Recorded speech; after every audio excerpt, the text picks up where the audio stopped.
यहाँ की जो मेले की व्यवस्था को लेकर बात करनी चाहिए, मेलों के लिए हम क्या अच्छा कर सकते हैं उसके लिए बात करनी चाहिए। लेकिन ये हिंदू धर्म वगैरह फलाना ढेकड़ा इस तरह से बात करके पूरी तरह से भड़काने का काम करा, इसका हमने विरोध करा।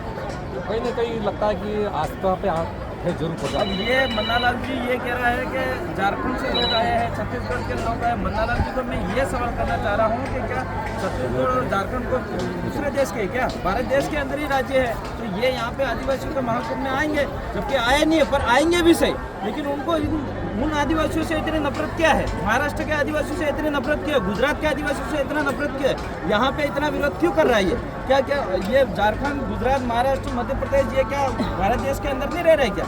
अब ये पता नहीं किस तरह से विरोध है, एक तरह से पूरी तरह से भड़काने का, लोगों को भड़काने का काम किया जा रहा है बीजेपी की तरफ से। हम तो चाह रहे हैं कि राष्ट्रीय जनजाति मेला बनाया जाए इसको। बिल्कुल, हम तो ये चाह रहे हैं कि हमारे 10 राज्य हैं, 10 राज्यों के अंदर हमारे आदिवासी यहाँ पे आए, महाकुंभ में आए और हमारे 10 राज्यों के अंदर आदिवासियों का फायदा मिले। जो भी आदिवासियों की योजना है, इस योजना का फायदा मिलना चाहिए। अब उन बीजेपी की सरकार है, अभी उनको ये तो पता नहीं पड़ रहा है। आज 1000 स्कूटियाँ चढ़ रही है डूंगरपुर के अंदर, लड़कियों को स्कूटी नहीं मिल रही है। 1 साल से स्कूटियाँ पड़ी हुई है वहाँ पे। पिछली सरकार के 168 स्कूटी बांट दी, इसके बाद 1000 स्कूटी पड़ी हुई है। न प्रशासन इस पे ध्यान दे रहा है जिले का, और न ही ये यहाँ के नेता ध्यान दे रहे हैं, नई सरकार ध्यान दे रही है। इस पे बात करने के लिए तैयार नहीं, हिंदू धर्म पे बात करने के लिए तैयार है, जाति पे बात करने के लिए तैयार है, लेकिन इस एरिया के अंदर विकास के लिए बात करने के लिए तैयार नहीं है। बस उनको इस तरह से कहीं भी मंच पे आना, धर्मों की बात करो, जाति की बात करो, देश विदेश की बात करो और यहाँ पे भाषण टाइम पास करके चले जाते हैं। इसके अलावा कोई बीजेपी के पास काम नहीं है। ये सबसे बड़ी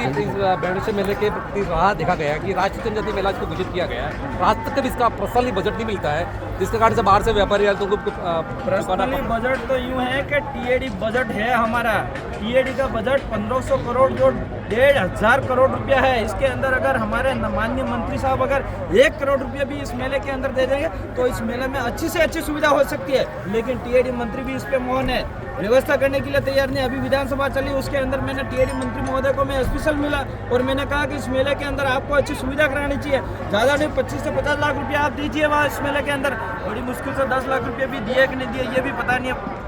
2 दिन पहले कलेक्टर साहब आए थे तो वो कह रहे थे कि 10 लाख रुपया सहयोग कर रहे हैं। अब मेरी तरफ से मैं पूरी तरह से सहयोग करने के लिए तैयार हूँ, लेकिन सरकार की जो टीएडी का बजट है, जो ट्राइबल एरिया के अंदर विकास होना चाहिए, उसका क्या है, उसकी क्या टीएडी मंत्री की जिम्मेदारी नहीं बनती है? इस मेला जो पड़ता है टीएडी में पड़ता है, तो टीएडी बजट से यहाँ डाला जाए, अच्छा से अच्छा इस मेले को किया जाए, लेकिन इस पर ध्यान ही नहीं दे रहा है। और मैं सरकार से भी कहना चाह रहा हूँ कि यहाँ पे हमारा आदिवासियों का बड़ा महाकुंभ है, टीएडी के अलावा स्पेशल बजट भी होना चाहिए सरकार के अंदर, ताकि इस मेले में हम अच्छा से अच्छा कर सकें। ये